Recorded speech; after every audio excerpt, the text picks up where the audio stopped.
Hi friends, welcome back to my channel.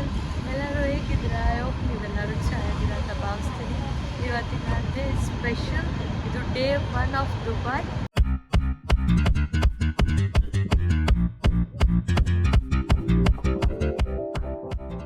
ಇವಾಗ ನಿಮಗೆ ನನ್ನ ತಮ್ಲೈನ್ ನೋಡಿ ಹಾಗೂ ನನ್ನ ಇಂಟ್ರೋ ನೋಡಿನೇ ಗೊತ್ತಾಗ್ಬಿಟ್ಟಿರುತ್ತೆ. ಸೊ ನಾವು ಎಲ್ಲಿ ಹೋಗ್ತಾ ಇದ್ದೀವಿ ಏನು ಅಂತ. So this is my first international trip. So ನಾವೆಲ್ಲ ಹೋಗ್ತಾ ಇದ್ದೀವಿ ಅಂದರೆ ದುಬೈಗೆ ಹೋಗ್ತಾ ಇದ್ದೀವಿ. ಅದು ನಮ್ಮ ಹನಿಮೂನ್ ಟ್ರಿಪ್ಗೋಸ್ಕರ ಆ್ಯಂಡ್ ಬರ್ಡೇ ಸೆಲೆಬ್ರೇಷನ್ ಕೂಡ ಇತ್ತು. ಸೊ ಅದೆಲ್ಲ ಪಾರ್ಟ್ 2 ವ್ಲಾಗ್ಸಲ್ಲಿ ಬರುತ್ತೆ. ಇದು ನನ್ನ ಫಸ್ಟ್ ಇಂಟರ್ನ್ಯಾಷನಲ್ ಡಿಪಾರ್ಚರ್ಗೆ ಎಂಟರ್ ಆಗ್ತಾ ಇರೋದು. ಸೊ ಹೋಗಿದ ತಕ್ಷಣ ನಾವು ಬ್ರೇಕ್ಫಾಸ್ಟ್ ಮಾಡಿ, ಯಾಕಂದರೆ ನಾವು ಮಾರ್ನಿಂಗ್ ಬೇಗ ಬಿಟ್ಟಿದ್ವಿ. ಸೊ ಆ ಕಾರಣ ನಾವು ಫಸ್ಟ್ ಹೋಗಿ ಬ್ರೇಕ್ಫಾಸ್ಟ್ ಮಾಡೋಣ, ಅರೌಂಡ್ 6 o'clock ಬ್ರೇಕ್ಫಾಸ್ಟ್ ಮಾಡಿಬಿಟ್ವಿ.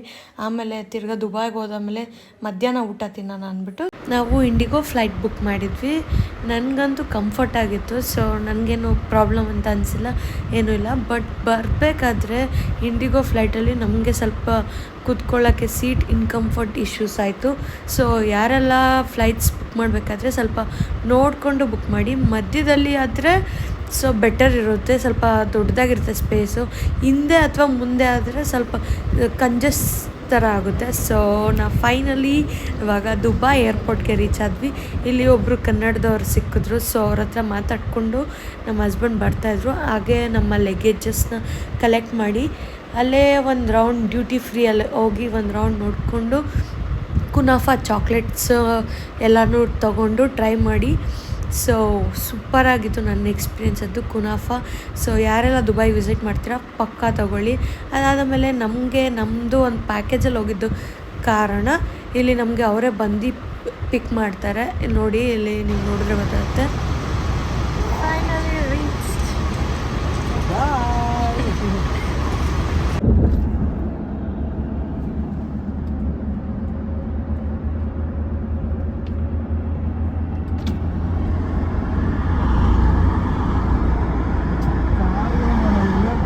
ರೀಚ್ ಆಗಿದ ತಕ್ಷಣ ನಮ್ಮನ್ನ ಪಿಕ್ ಮಾಡಿ ಕರ್ಕೊಂಡು ಬಂದರು. ಸೊ ಫಸ್ಟು ಊಟಕ್ಕೆ ಅಂತ ಕರ್ಕೊಂಡು ಬಂದರು. ಆಲ್ರೆಡಿ ಊಟದ ಟೈಮ್ ಆಗಿತ್ತು. ಸೊ ನಾವು ಅಲ್ಲಿಂದ ಬರೋಷ್ಟ್ರಲ್ಲಿ 4 hours ಆಗಿತ್ತಲ್ಲ, ಊಟದ ಟೈಮ್ ಆಗಿತ್ತು. ಸೊ ಊಟ ಅಂತೂ ಸಕ್ಕತ್ತಾಗಿತ್ತು. ನಮ್ಮ ಕನ್ನಡದವ್ರ ಥರನೇ ಊಟ, ಇಲ್ಲಿ ನಾವು ಏನು ಮಾಡ್ತೀವೋ ಅದೇ ಥರನೇ. ಅದಾದಮೇಲೆ ಇಲ್ಲಿ ನಾವು ರೂಮ್ಗೆ ಚೆಕ್-ಇನ್ ಆದ್ವಿ. ನಮ್ಮ ರೂಮ್ ಅಂತೂ ಸಿಂಪಲ್ಲಾಗಿ ಸೂಪರಾಗಿತ್ತು. ನನಗಂತೂ ಹೆವಿ ಇಷ್ಟ ಆಯಿತು. ಸೊ ಬಾತ್ ಟಬ್ ಎಲ್ಲನೂ ಎಂಜಾಯ್ ಮಾಡಿದ್ದೀವಿ. ಹೇಳಂಗೆ ಎಲ್ಲ ನಮ್ಮ ಟ್ರಿಪ್ ಅಂತೂ ಆಸಮ್ ಆಗಿತ್ತು. ಸೊ ಒಂದು ಸಿಂಪಲ್ಲಾಗಿ ನಾನೊಂದು ಏನಂತ ಹೇಳ್ತಾರೆ ರೂಮ್ ಟೂರ್ ಮಾಡಿದ್ದೀನಿ. ಇಲ್ಲಿ ನೋಡಿ ನನ್ನ ಹಸ್ಬೆಂಡ್ಗಂತೂ ದುಬೈ ವೈಬೇ ಇಷ್ಟ, ಫುಲ್ ಖುಷಿಯಾಗ್ಬಿಟ್ಟಿದ್ದಾರೆ. ಸೊ ಈ ಥರ ಇತ್ತು ನಮ್ಮ ಒಂದು ರೂಮ್. ಇಲ್ಲೆಲ್ಲ ನಮ್ಮ ಬ್ಯಾಗ್ಸ್ ಲಗೇಜಸ್ ಎಲ್ಲ ಇಟ್ಕೊಳ್ಳೋದಕ್ಕೂ ಕೂಡ ಚೆನ್ನಾಗಿ ಅರೇಂಜ್ ಮಾಡಿದ್ದಾರೆ. ಆಮೇಲೆ ನಮ್ಮ ಒಂದು ರೂಮ್ ವ್ಯೂವಿಂದ ನಮಗೆ ಏನು ಕಾಣಿಸುತ್ತೆ ಅಂತಂದರೆ ಬುರ್ಜ್ ಖಲೀಫಾ ಕಾಣಿಸುತ್ತೆ. ಸೊ ಅದ್ರ ನಿಯರೇ ನಾವು ರೂಮ್ ಮಾಡಿದ್ದು. ಸೊ ಅದೇನು ವಿಡಿಯೋ ಮಾಡಿಲ್ಲ, ಬಟ್ ನಮ್ಮ ರೂಮ್ ಅಂತೂ ಆಸಮ್ ಆಗಿತ್ತು. ಇದು ನನ್ನ ಒಂದು ಕ್ಯೂಟ್ ಆದ outfits.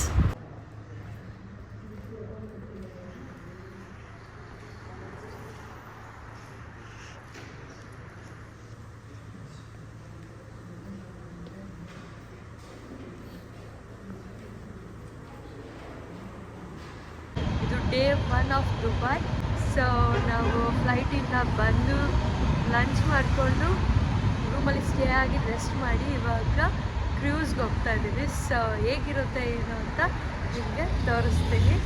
So here is my husband. Day 1 in Dubai. ನಮ್ಮ ಹೋಟೆಲ್ ಹತ್ರನೇ ನಮಗೆ ಎಲ್ಲ ರೀತಿ ಫೆಸಿಲಿಟೀಸ್ ಸಿಗುತ್ತೆ. ಬಟ್ ನಾವು ಪ್ಯಾಕೇಜ್ ಬುಕ್ ಮಾಡಿರೋ ಕಾರಣ ನಮಗೆ ಅವರೇ ಕಾರೆಲ್ಲ ಕಳಿಸಿ ಎಲ್ಲನೂ ಪ್ರೊವೈಡ್ ಮಾಡಿರ್ತಾರೆ. ಸೊ ನಾವು ಫಸ್ಟು ಅಲ್ಲಿಂದ ಪಿಕ್ ಮಾಡಿಕೊಂಡು ನಮ್ಮನ್ನ ಬೇರೆ ಒಂದು ಹೋಟೆಲ್ ಹತ್ರ ಬಿಟ್ಟು ಅಲ್ಲಿಂದ ಒಂದು ಗ್ರೂಪ್ ಆಫ್ 4 to 6 ಮೆಂಬರ್ಸ್ನ ಸಪ್ರೇಟಾಗಿ ಕರ್ಕೊಂಡು ಹೋಗೋದಕ್ಕೆ ಅಂತ ಒಂದು ವ್ಯಾನ್ ಮಾಡಿರ್ತಾರೆ. ಸೊ ಇದು ವ್ಯಾನ್ ಕೈಂಡ್ ಆಫ್ ಕಾರ್ ಅದನ್ನು ಮಾಡಿರ್ತಾರೆ. ಸೊ ಇಲ್ಲಿಂದ ನಾನು, ನನ್ನ ಹಸ್ಬೆಂಡ್ ಮತ್ತು ಇನ್ನೂ 2 to 4 ಕಪಲ್ಸ್, ಅಂದರೆ 2 ಕಪಲ್ಸ್ ಕೂಡ ಬಂದಿದ್ದರು. ಸೊ ಅವ್ರ ಜೊತೆ ನಾವು ಹಾಗೇ ಕ್ರೂಸ್ ಹತ್ರ ಹೊರಟ್ವಿ. ಇಲ್ಲಿ ನಮಗೆ ಗೈಡ್ ಇರ್ತಾರೆ, ಎಲ್ಲದಕ್ಕೂ ನಮಗೆ ಒಳ್ಳೆ ಗೈಡ್ ಕೊಟ್ಟಿದ್ದಾರೆ. ಆಮೇಲೆ ನಮಗೆ ಏನೂ ತೊಂದರೆ ಆಗದಿಲ್ದಂಗೆ ನಮಗೆ ಸೇಫ್ಟಿಗೆ ಆಗಿರಲಿ ಏನಕ್ಕೆ ಒಂದಾಗಲಿ ನಮಗೆ ಎಲ್ಲದಕ್ಕೂ ಅವರು ನಮ್ಮ ಪಕ್ಕ ನೋಡ್ಕೊಂಡಿರ್ತಾರೆ. ಸೊ ಯಾವತ್ತೇ ಆಗಲಿ better you go in the package. ಅದಾದಮೇಲೆ ನಮಗೆ ಎಕ್ಸ್ಪ್ಲೇನ್ ಮಾಡ್ತಾರೆ ಏನು ಯಾವ ಒಂದು ಕ್ರೂಸ್ಗೆ ಹೋಗಬೇಕು, ಎಲ್ಲಿ ಏನು, ಅದಾದಮೇಲೆ ನಾವು ನಿಮ್ಮನ್ನ ವಾಪಸ್ ಎಲ್ಲಿ ಪಿಕ್ ಮಾಡ್ತೀವಿ ಅನ್ನೋದು ಎಲ್ಲ ಕೂಡ ಗೈಡ್ ಮಾಡ್ತಾರೆ. ಸೊ ಸಕ್ಕತ್ತಾಗಿತ್ತು ಅಂತ ಹೇಳ್ಬೋದು ನಮ್ಮ ಒಂದು ದುಬೈ ಟ್ರಿಪ್. ಇದು ಫಸ್ಟ್ ಡೇ. ಇಲ್ಲಿ ನಾನು ನನ್ನ ಹಸ್ಬೆಂಡ್ ಮಾತಾಡ್ಕೊಂಡು ಹೋಗ್ತಿದ್ದೆ. ಫುಲ್ ಚಳಿ. ನಾನು ಬೇರೆ ಶಾರ್ಟ್ ಡ್ರೆಸ್ ಹಾಕಿದ್ದೀನಿ, ಅದ್ರಲ್ಲಿ ಅವ್ರಿಗೆ ಬೇರೆ ಶಾರ್ಟ್ಸ್ ಹಾಕೊಳ್ಳೋಕೆ ಹೇಳಿ ಅವ್ರು ಜೀನ್ಸ್ ಹಾಕ್ಕೊತೀನಿ ಅಂದರು. ನಾನು ಬೇಡ ಶಾರ್ಟ್ಸ್ ಹಾಕ್ಕೊಳ್ಳಿ ಅಂತ ಹೇಳ್ಬಿಟ್ಟು ಈ ಥರ ಮಾಡಿ ಅದಾದಮೇಲೆ ನೋಡಿದ್ರೆ ಫುಲ್ಲು ಚಳಿ. ನಾವೇನು ಅಂದ್ಕೊಂಡಿದ್ವಿ ದುಬೈ ಅಂದರೆ ಫುಲ್ ಶೆಕೆ ಅಂತ. ಬಟ್ ಅದು ಬೆಳಗ್ಗೆಯಿಂದ ಒಂದು 3 o'clockವರೆಗೂ ಮಧ್ಯಾಹ್ನ ಅಷ್ಟೇ. ಅದಾದಮೇಲೆ ಫುಲ್ ಚಳಿ ಇರುತ್ತೆ. ಸೊ ಯಾರಾದರೂ ಹೋಗೋಂಗಿದ್ರೆ ಬೆಟರ್ ಯು ವೇರ್ ನಿಮ್ಮ ಸೇಫ್ಟಿ ನಿಮ್ಗೇನು ಬೇಕೋ ಅದನ್ನೆಲ್ಲ ಬಟ್ಟೆನ ಚೆನ್ನಾಗಿ ವೇರ್ ಮಾಡ್ಕೊಂಡು ಹೋಗಿ. ಅದಾದಮೇಲೆ ಕ್ರೂಸ್ ಟೂರ್ ನೋಡಿದ್ರಿ ಅಲ್ವಾ ನೀವು. ಸೊ ನಾನಂತೂ ಮಸ್ತಾಗಿ ಎಂಜಾಯ್ ಮಾಡ್ತಾಯಿದ್ದೀನಿ. ಈ ಸಾಂಗ್ಸ್ನ ನಾವು ಹಾಕೋದಕ್ಕಾಗಲ್ಲ, ಯಾಕಂದರೆ ನನಗೆ ಕಾಪಿರೈಟ್ ಇಶ್ಯೂಸ್ ಆಗುತ್ತೆ. ಸೊ ಸಾಂಗ್ಸ್ನೆಲ್ಲ ನಾನು ಹಾಕಿಲ್ಲ.